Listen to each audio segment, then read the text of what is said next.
Capítulo 15. Preceitos práticos para pessoas práticas. Se eu tivesse que fazer negócios seguindo os princípios formulados no Sermão da Montanha, estaria totalmente arruinado em menos de um ano, disse um crítico recentemente.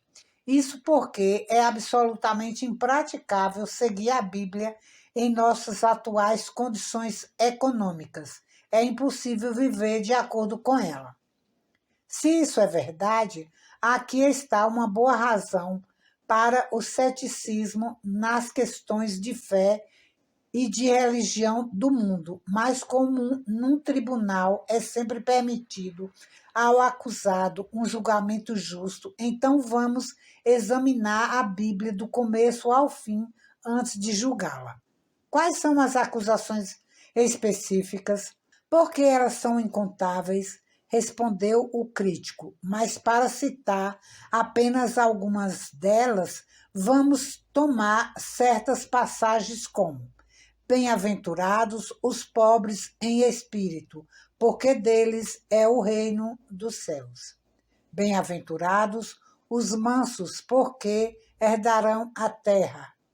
Por isso, não andeis preocupados, dizendo: que iremos comer, ou que iremos beber, ou que iremos vestir? Muito bem, diz o apologista, consideremos primeiramente a última asserção. A versão da Bíblia do Rei Jaime diz: nenhum homem pode servir a dois senhores, porque ou há de odiar um e amar o outro, ou se apegará a um e desprezará o outro. Não podeis servir a Deus e a Mamon. Por isso eu vos digo: não vos preocupeis pela vossa vida, pelo que haveis de comer ou pelo que haveis de beber, nem quanto ao vosso corpo, pelo que haveis de vestir. Não é a vida mais do que a comida, e o corpo mais do que o vestuário? Olhai para as aves do céu, pois elas não semeiam, nem colhem, nem ajuntam em celeiros, e vosso Pai Celeste as alimenta. Não sois vós muito melhores do que elas? Mas quem de vós, com suas preocupações, poderá acrescentar um côvado à sua estatura? E quanto às vestes, por que vos preocupeis? Olhai para os lírios do campo, como eles crescem, não trabalham nem fiam. E eu vos digo que nem mesmo Salomão, em toda a sua glória, vestiu-se como um deles.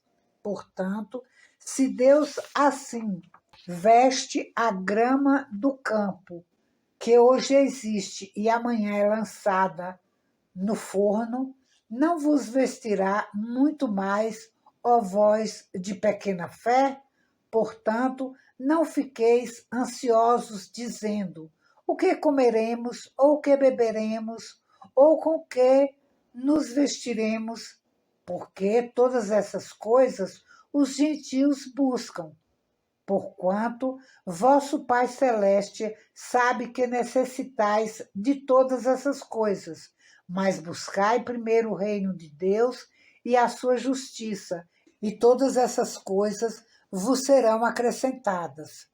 Se isso pretende significar que devemos desperdiçar gastando prodigamente tudo o que temos, vivendo de maneira perdulária ou desenfreada, então é realmente uma ideia impraticável, além de desmoralizante. Contudo, tal interpretação não está de acordo com o conteúdo e o ensinamento de toda a Bíblia, e não é isso que quer dizer. A palavra grega merimon significa ser excessivamente cuidadoso ou ansioso, e se lermos a passagem com essa alteração, nós descobriremos que ela ensina uma lição diferente que é inteiramente praticável. Manon é a palavra siríaca para as riquezas desejadas pelas pessoas sem bom senso ou sem julgamento, imprudentes ou nércias. No parágrafo anterior, Cristo exortou-os a não se tornarem servos ou escravos das riquezas, as quais devem ser abandonadas quando o cordão prateado se rompe e o espírito retorna a Deus, e além disso, que almejasse viver vidas praticando o amor, servindo e acumulando tesouros de boas ações que poderão levar consigo para o reino dos céus. Nesse meio tempo, ele exortou-os para que não ficassem excessivamente ansiosos quanto ao que eles mesmos deveriam comer, beber ou vestir. Por que a preocupação? Você não pode acrescentar nem um milésimo de milímetro a mais na sua altura, nem um fio de cabelo em sua cabeça com essa preocupação. A preocupação é a mais inútil e extenuante de todas as nossas emoções e não traz nada de bom e nem faz bem. O Pai Celestial sabe que você precisa das coisas materiais. Portanto, busque primeiro o seu reino e a justiça, e tudo mais necessário será acrescentado. Em pelo menos 2 ocasiões, quando multidões acompanhavam Cristo em lugares distantes de seus lares e longe de cidades onde podiam obter o necessário para o sustento, ele demonstrou isso. Ele deu à multidão primeiro o alimento espiritual que procuravam e então atendeu às suas necessidades físicas diretamente de uma fonte espiritual de abastecimento. Isso funciona nos dias modernos? Certamente tem havido tantas demonstrações a esse respeito que não é necessário relatar nenhuma em especial. Quando trabalhamos e oramos, oramos e trabalhamos, e fazemos das nossas vidas uma prece viva de oportunidades para servir os outros. Então, todas as coisas terrenas virão naturalmente, conforme tenhamos necessidades delas, e continuarão vindo cada vez em maior escala, de acordo com o grau em que forem usadas a serviço de Deus. Se nos consideramos apenas como administradores e guardiões de quaisquer bens terrenos que possuímos, então somos realmente pobres de espírito, no que diz respeito aos evanescentes tesouros terrenos, mas ricos nos tesouros mais duradouros do reino dos céus. Se não formos totalmente materialistas, certamente essa é uma atitude prática. Não faz muito tempo que caveate é morte, o comprador que fique esperto. Era o lema dos negociantes vendedores que procuravam riquezas terrenas e consideravam o comprador como sua presa legítima. Quando já tinham vendido suas mercadorias e recebido o dinheiro, não se importavam se o comprador ficava satisfeito ou não. Ainda se gabavam por ter vendido um artigo inferior que logo se desgastaria, como fica evidente no lema. A fragilidade da mercadoria é a força do comércio. Porém, aos poucos, as mesmas pessoas que desprezavam a ideia de introduzir a religião em seus negócios estão rejeitando esse caveat emptor como uma conduta e estão inconscientemente adaptando o preceito de Cristo. Aquele que quiser ser o maior entre vós, seja o servo de todos. Em toda parte, os mais esclarecidos seres humanos que negociam vendas são insistentes em sua reivindicação em proteger e cuidar bem do que venderam, com base no serviço que prestam ao comprador, porque é uma política que tem retorno e que se paga e pode, consequentemente, ser classificada como outro dos preceitos práticos da Bíblia. No entanto, algumas vezes acontece que, apesar do desejo desses mais esclarecidos seres humanos que negociam vendas em seguir corretamente os seus clientes, alguma coisa não corre bem. E um comprador zangado e insatisfeito chega falando alto e agressivamente, depreciando até publicamente a mercadoria que adquiriu. Sob o antigo e imprevisível regime de caveat emptor, o vendedor teria simplesmente sorrido ou expulsado o cliente do recinto. Não é assim que o vendedor moderno se comporta, aquele que aplica a Bíblia em seus negócios. Ele relembra a sabedoria de Salomão que dizia: uma resposta branda aplaca a ira e a acessão de Cristo. Os humildes herdarão a terra.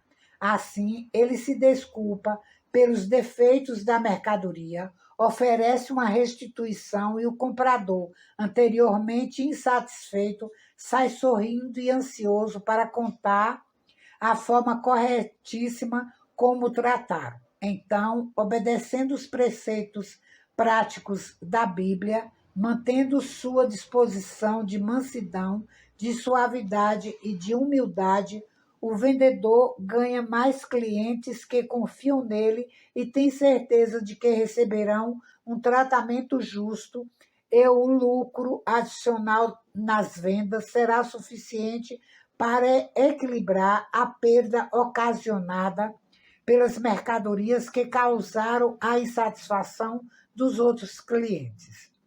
Esse comportamento de mansidão resulta em um aumento financeiro, no entanto, o aumento do ponto de vista moral e espiritual será bem maior. Não existe um lema melhor para os negócios do que aquele que pode ser encontrado no livro de Eclesiastes. Mais vale sabedoria do que armas. Que tua boca não se precipite e teu coração não se apresse em proferir uma palavra, pois a irritação mora no peito dos insensatos. Tato e diplomacia são sempre melhores que a força, pois, como diz o livro de Deus, se o machado está cego e não for afiado, é preciso muita força. É mais vantajoso usar sabedoria. A linha de menor resistência, desde que seja pura e honrada, é sempre a melhor. Assim, amai os vossos inimigos e orai pelo que vos perseguem, e faça o bem a eles. É uma boa prática de negócios tentar nos reconciliar com aqueles que nos prejudicaram para que não façam outra vez. E é melhor para nós superarmos nossas animosidades ou nossos ressentimentos do que os nutrir, pois o que o ser humano semear, isso também colherá. E se semeamos desejos de ferir, de aborrecer ou ofender alguém, ou ainda, se semeamos a mesquinharia, a baixeza, a mediocridade, a injustiça, reproduzimos e produzimos como efeito e consequência sentimentos da mesma natureza nos outros. Tudo isso se aplica também à vida particular e aos relacionamentos sociais, como nos negócios cotidianos. Quantas discussões acaloradas e discordantes, geralmente sobre assuntos triviais e entre pessoas que, geralmente, têm bons relacionamentos, não poderiam ser evitados se cultivássemos a virtude da mansidão, da suavidade e da humildade em nossos lares. Quanto regozijo obteríamos quanta felicidade entraria em nossas vidas se em nossos relacionamentos sociais e profissionais aprendêssemos a fazer aos outros o que gostaríamos que fizessem a nós. Não há necessidade para a grande tensão mental que muitos de nós despendem na preocupação do que deveríamos comer e o que deveríamos beber.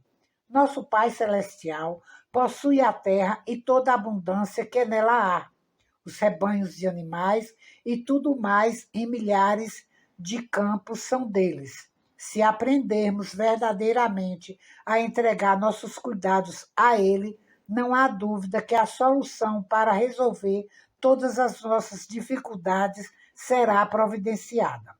É um fato conhecido por todos que investigaram o assunto que poucas pessoas, comparativamente, morrem por falta de recursos necessários à vida, mas muitos morrem pela indulgência excessiva, especialmente excessivo consumo de alimentos, de bebidas, etc., aos seus apetites.